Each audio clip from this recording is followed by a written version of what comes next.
نحمده ونصلي على رسوله الكريم أما بعد أعوذ بالله من الشيطان الرجيم بسم الله الرحمن الرحيم সূরা বাকারায় 2 নম্বর আয়াতে আল্লাহ বলেন যালিকাল কিতাবু লা রাইবা ফি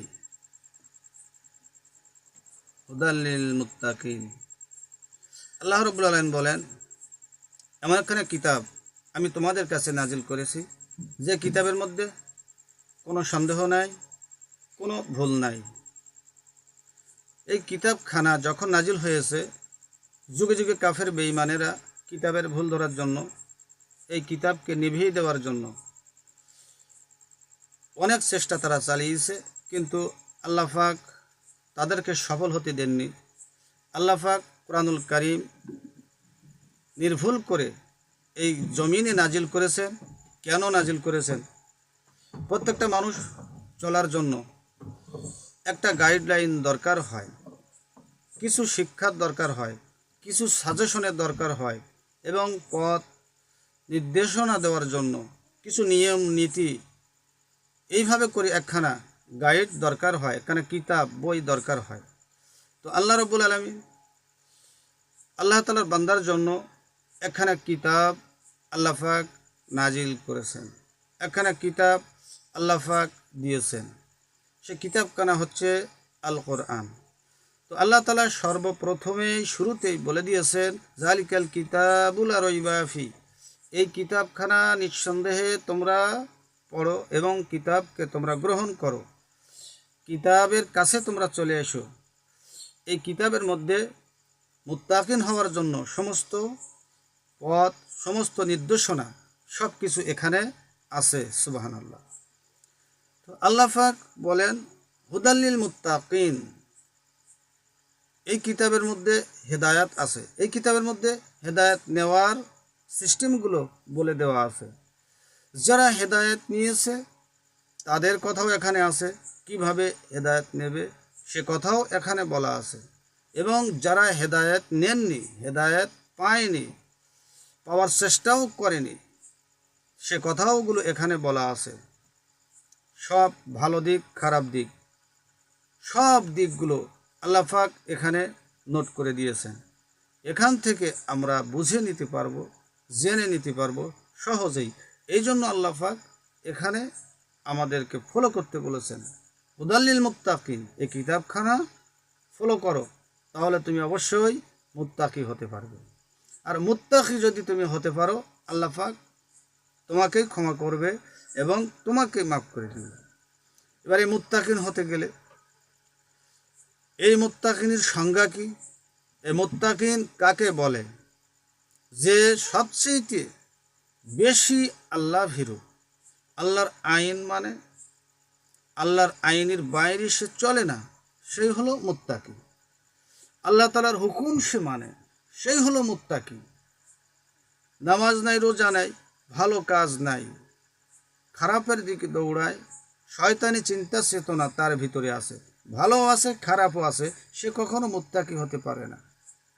খারাপটা বাদ দিয়ে একনিষ্ঠভাবে, একভাবে, নির্ভেজালভাবে আল্লাহ ভীরু হওয়া, এটার নাম হলো মুত্তাকি।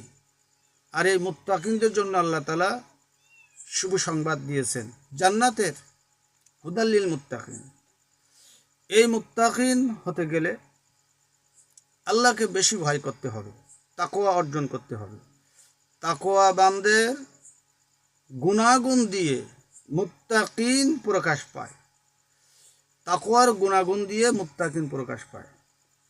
এই তাকওয়াটা হৃদয়ের মধ্যে, অন্তরের মধ্যে, কলবের মধ্যে স্থান দিতে হবে। যদি তাকওয়া থাকে, আপনি একজন সঠিক মুত্তাকি আপনি হয়ে যাবেন। এজন্য আল্লাহ বলেন হুদাল লিল মুত্তাকিন, মুত্তাকিনদের জন্য পথ প্রদর্শক। এই কিতাব যারা মুত্তাকি হবে তাদের জন্য এখানে নির্দেশনা দেওয়া আছে, এখান থেকে তারা মুত্তাকি হতে পারবে। আল্লাযিনা ইউমিনুনা বিল গায়বি ওয়া ইউকিমুনাস সালাত ওয়া মিম্মা রাযাকনাহুম ইউনফিকুন। আল্লাহ পাক বলেন, যারা মুত্তাকি হবে, যারা হেদায়েত পাবে, তারা এই কোরআনের কাছে এসো। আর যারা ইমানদার মোমেন হবে তারাও এই কিতাবের কাছে এসো। কিভাবে ইমানদার হবে, একজন মুমিন হবে, আল্লাহ পাক এই কোরআনের মধ্যে বলে দিয়েছে। তাহলে তাকওয়া অর্জন করতে হবে। ইমানদার হতে গেলে তাকওয়া অর্জন করতে হবে। মুত্তাকি হতে হলে মূলই হচ্ছে তাকওয়া। তাকওয়া ছাড়া কোনো ইবাদত আল্লাহর কাছে পৌঁছায় না। মূলই হচ্ছে তাকওয়া। একটি জমিনে মাটি ছাড়া যেমন একটি বীজ ফোটে না, চারা হয় না, ঠিক তেমনি আপনার ইবাদত বন্দেগীগুলো আল্লাহর কাছে গ্রহণযোগ্য হবে না যদি সঠিক তাকওয়া যুক্ত না হয়। তাহলে তাকওয়া অর্জন করতে হবে। ইন্না আকরামাকুম ইনদাল্লাহি আতকাকুম। যে সর্বক্ষণ আল্লাহকে ভয় করে, আল্লাহ বলেন ওই ব্যক্তি আমার কাছে উত্তম। তাহলে তাকওয়া অর্জন করতে হবে, তাহলে আপনি মুত্তাকি হতে পারবেন। এই তাকওয়ায় অর্জন করতে গেলে আপনার সমস্ত খারাপ কাজ দিক থেকে ফিরে আসতে হবে। হযরত উমর রাদিয়াল্লাহু তাআলা আনহু সাহাবীদেরকে নিয়ে কথা বলতেছেন, বলতে বলতে একজন সাহাবী হযরত কাব রাদিয়াল্লাহু তাআলা আনহু জিজ্ঞাসা করলেন যে, ভাই ওমর, এই যে তাকওয়ার ব্যাখ্যা আমাদেরকে শোনাচ্ছেন, এই তাকওয়ার ব্যাখ্যাটা কেমন এবং কি, এটা আমাকে একটু অবহিত করেন, আমাকে একটু জানান। তিনি কিন্তু জানেন, বোঝেন, তারপরও বলছে আমাকে একটু জানাও, আমি ভালো করে আমি বুঝতে চাই, আরও অন্যদেরকে আমি বুঝাইতে চাই। উমর বললেন, কাব, তোমার কাছে একটু প্রশ্ন করি, তোমার জীবদ্দশায় তুমি কি এমন কোনো একটি গিরিপথ দিয়ে অতিবাহিত করেছো, পথ চলেছো, সেই পথটা খুবই চিকন সংকীর্ণ, এমন একটা জায়গা কি তোমার মনে পড়ে, সবচেয়ে বেশি স্মরণীয় যে পথটা? কাব বললেন, হ্যাঁ, আমার একটি জায়গা খুবই স্মরণে আছে এবং খুবই স্মৃতিযুক্ত এবং এটা আমার খুব ভালো মনে আছে।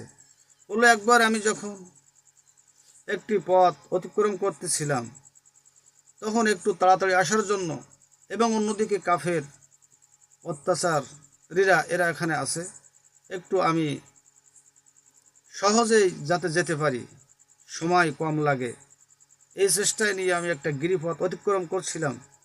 তো পথটা খুবই চিকন ছিল, দুই পাশে গাছ ছিল, কাঁটাওয়ালা গাছ এবং লতা পাতা জড়ানো, যেতে খুবই কষ্ট। তো আসলে একটা মানুষ ভালোভাবে যাওয়া যায় না, তারপরেও খুব চেষ্টা করেছি যাওয়ার জন্য।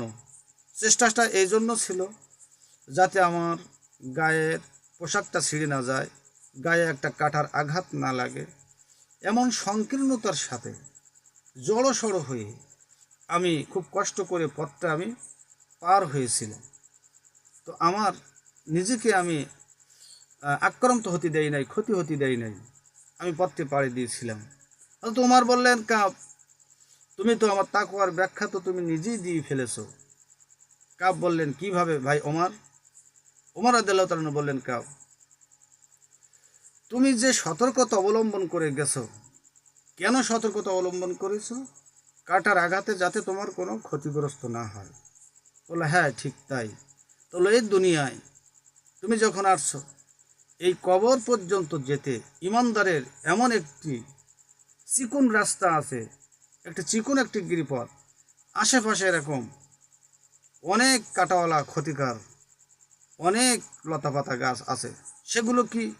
সুদ আছে, জিনা আছে, অন্যায় আছে, জুলুম আছে, অত্যাচার আছে, শয়তান সন্তুষ্ট হয়, এইরকম হাজারো লাখো লাখো কাজ আছে। এই কাজ থেকে নিজেকে হেফাজত করে ওই কাজের আসর যাতে নিজের গায়ে না লাগে, এইভাবে চলে যদি কবর পর্যন্ত যাওয়া যায়, এরই নাম হচ্ছে তাকওয়া।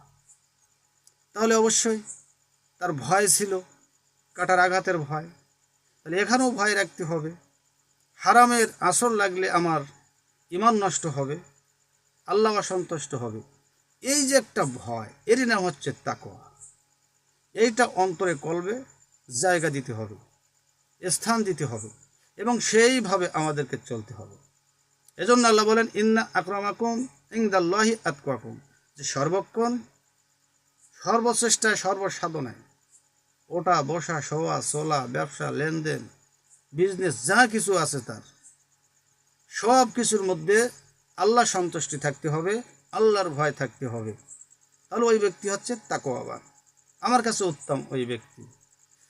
এজন্য আল্লাহ বলছেন হুদাল্লিল মুত্তাকিন, হেদায়াত যদি এইভাবে নিতে পারে তারাই হবে মুত্তাকি, আর মুত্তাকিনদের জন্য ওরা সঠিক পথ নির্দেশনা এই কিতাব। তাই বলছেন আল্লাহ জালিকাল কিতাবুল রাইবা ফীহ, এই কিতাবের মধ্যে কোনো ভুল নাই, কোনো সন্দেহ নাই। এই কিতাব তোমাকে জান্নাতে নিয়ে যাবে। সুবহানাল্লাহ।